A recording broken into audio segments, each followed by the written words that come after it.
पिराबलम पिराबलम।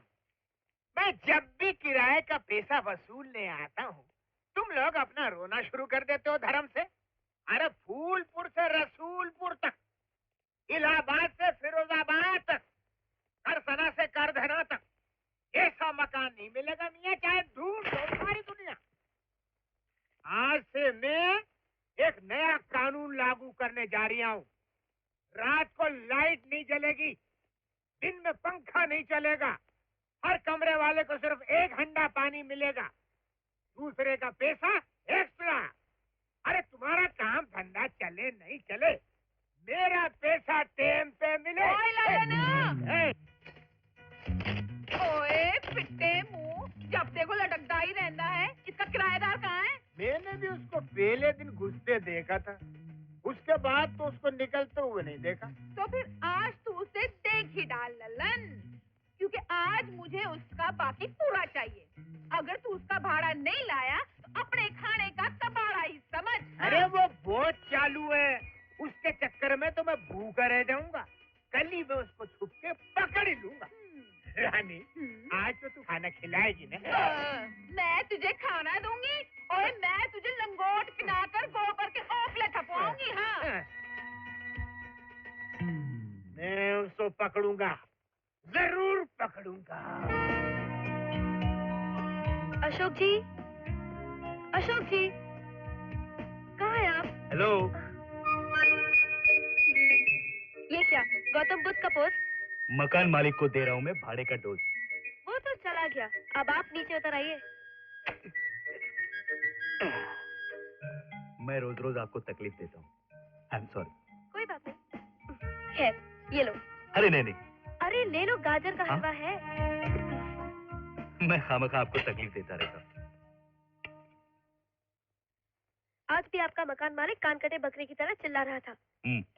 आप उसे किराया दे क्यों नहीं देते? अरे वो कन कटे बकरे की तरह चिल्लाए या सर कटे बंदर की तरह उछले, मेरे पास पैसे नहीं है, मैं किराया कहाँ से दूंगा? ये वकालत की पढ़ाई स्कॉलरशिप के दम पे चलती है, इससे महीने भर का खाना और बस का किराया मुश्किल से पूरा होता है, तो फिर भाड़ा कहाँ से दूं? It's impossible. ये मकान आपका है या उनका? उसका ही सही, लेकिन आज तो चल गया ना, कल की कल देख लेंगे। क्यों हीरो, गांव से कब आया? वो मकान मालिक आया था किराए के लिए, काफी हंगामा खड़ा करके चला गया।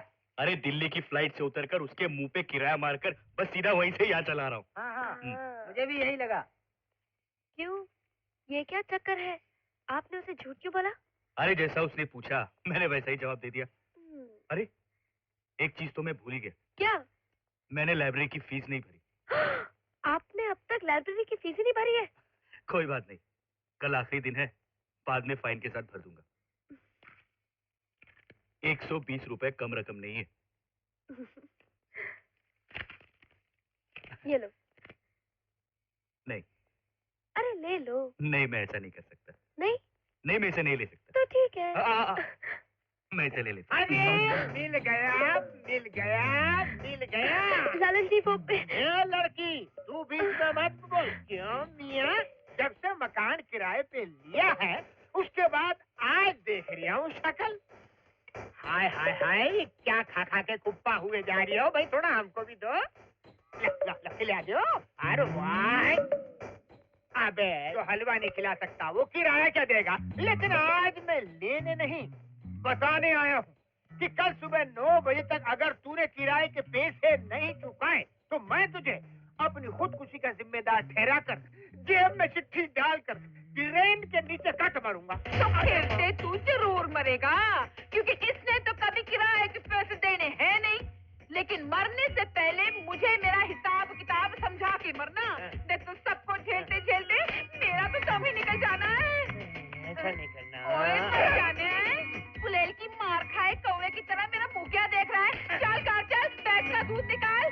अरे चल रही हूँ। अरे सवेरे 9 बजे, सवेरे 9 बजे याद रखियो। उसके बाद क्या हुआ बता ना। अरे यार कोर्ट का टाइम हो गया, गुरुजी हम लोगों का वेट कर रहे होंगे, चलो। हाँ चलो चलो चलो।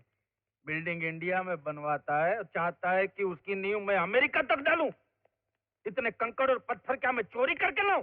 सर, सर, वो फर्जी हॉस्टल जो हमने कभी बनवाया ही नहीं, उस हॉस्टल के फाइल की इंक्वायरी अब शुरू हो गई है।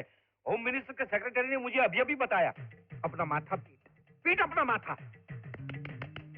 तुझे क्या लगता है कि मैं मर गया हूं? इंक्वायरी ऑफिसर के आने से क्या होगा? दांत उखाड़ लेगा क्या? सर, यही वो जगह है जिस हॉस्टल का सर्वे नंबर आपकी फाइल में है। सर्वे नंबर को छोड़ो, ये बताओ कि हॉस्टल का। सर, आपसे पहले जितने भी ऑफिसर आए हैं उन्होंने हॉस्टल ना होते हुए अपनी रिपोर्ट में लिखा है कि इस खाली जगह पर हॉस्टल है। ना होने पर भी लिखा गया है कि हॉस्टल है। Stop the jeep.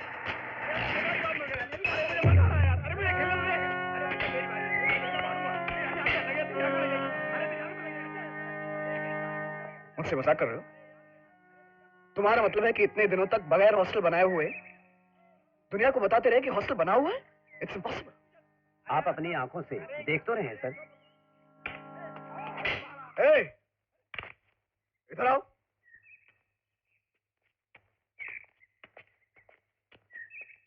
क्या है साहब? सरोजनी हॉस्टल कहाँ है? आपको दिखता नहीं? वो रहा सामने।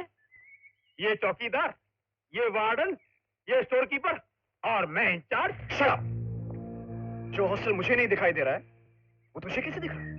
जिस तरह ईश्वर की पवित्र ज्योति सबको दिखाई नहीं देती, सिर्फ उसके भक्ति देख पाते हैं, उसी तरह जो लोग विद्यासागर जी को अपना ईश्वर मान लेते हैं, उन्हीं को ये हॉस्टल नजर आता है। इस 7 मंजिल की बिल्डिंग को बनाने में हमने अपना सारा खून पसीना एक कर डाला साहब। पूरा मार्बल लगेला साहब, और चिकनाई इतनी है कि आदमी संभल के नहीं चले तो गिर जाए। हाँ। तुम्हें क्या मैं पागल नजर आता हूँ? बताओ सच क्या है? सच नंबर 1, यहाँ पर सरोजनी हॉस्टल है। सच नंबर 2, इसकी छत के नीचे 1000 बच्चे रहते हैं। सच नंबर 3, जिन पर हर महीना 3 लाख रुपया खर्च होता है। जल्दी लिख लो वरना भूल जाओगे। छोड़ो, ज्यादा शाना मत बनो साहब। सोचता कि तू एक। रुको रुको प्लीज, छोड़ दीजिए सर प्लीज।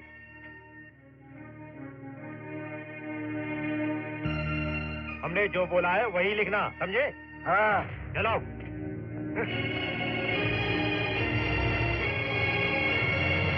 मैं इसके बारे में विद्यासागर से खुद पूछूंगा। जब हॉस्टल की जगह अपनी आंखों से देखकर आ गए हो तो मुझसे क्या पूछते हो? हैं?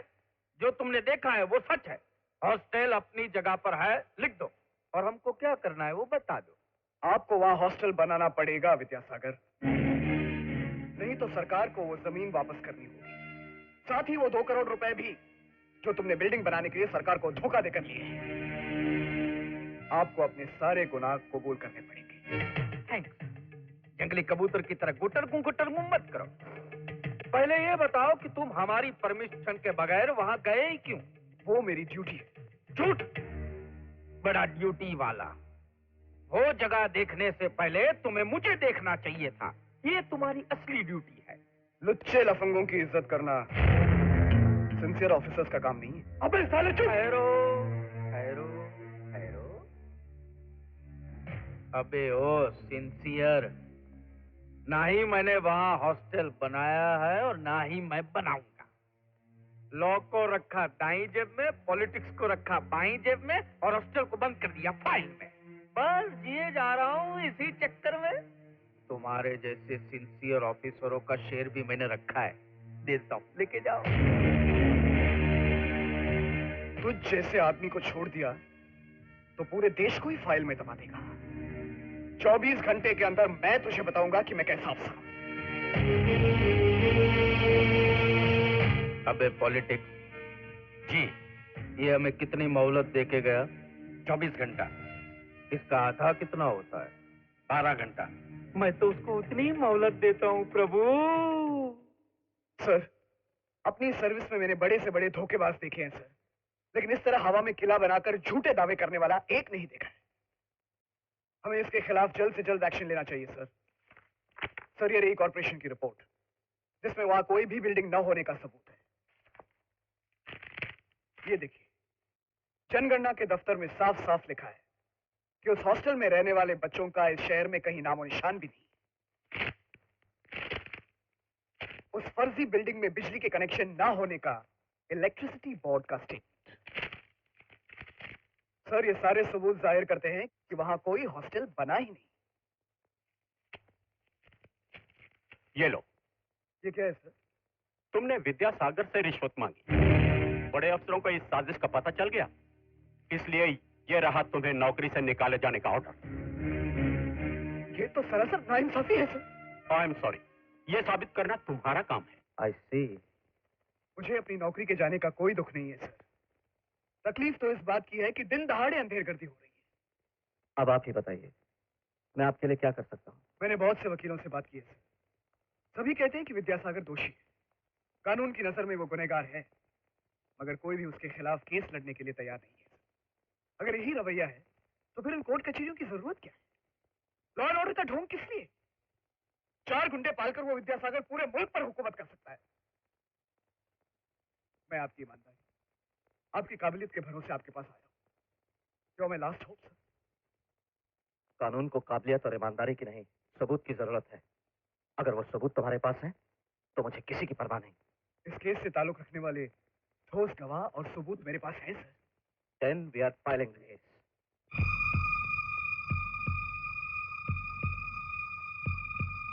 Well, now we all know the details of the case. Ravi, अगर तुम होते तो इस केस को कैसे डील करते? सर, इस केस के बारे में हम सब एक ही फैसले पर पहुंचे हैं। हाँ, कौन सा फैसला? सर, हमसे पूछने से अच्छा आप अशोक से ही पूछ लीजिए। हाँ, मैं भी यही चाहती हूँ। उससे क्या पूछो? उससे पूछूंगा तो एक ही जवाब मिलेगा कि विद्यासागर के जिस्म के टुकड़े टुकड़े कर दो। अगर आप मेरी बात माने तो उसका सोल्यूशन यही है, लेकिन आप तो मेरी बात मानेंगे नहीं, इसलिए एक छोटा सा आइडिया। क्या है? सरोजिनी हॉस्टल की बिल्डिंग जो बनवाई नहीं गई, लेकिन दावा है कि बनवाई गई है, कह दीजिए कि गिर गई, और उसमें रहने वाले 200 अनाथ बच्चों की मौत हो गई। बस इस बात का मुकदमा विद्यासागर पर फाइल कर दीजिए। मगर जो बिल्डिंग बनी ही नहीं वो गिरेगी कैसे? बनाई नहीं इसलिए गिर गई। जो बिल्डिंग बनी ही नहीं उसके गिरने का मुकदमा तुम किस सेक्शन के अंडर फाइल करोगे? विद्यासागर भी यही पूछेगा और अपने ही जाल में फंस जाएगा। अगर वो ये कहता है कि बिल्डिंग गिरी ही नहीं तो उसे ये मानना पड़ेगा कि वो बिल्डिंग बनी नहीं थी। लेकिन वो तो कहता है कि उसने बिल्डिंग बनाई है। तो उसे मानना पड़ेगा कि वो बिल्डिंग गिर गई। और अगर मान लेता है तो गिरने से जो नुकसान हुआ है उसका हर्जाना उसे भरना पड़ेगा। अगर वो कहे कि बिल्डिंग नहीं गिरी है तो उसे ये मानना पड़ेगा कि उसने हॉस्टल बनाया नहीं। अगर मान लेता है उसने बिल्डिंग बनाई है तो उसे ये मानना पड़ेगा कि वो बिल्डिंग गिर गई।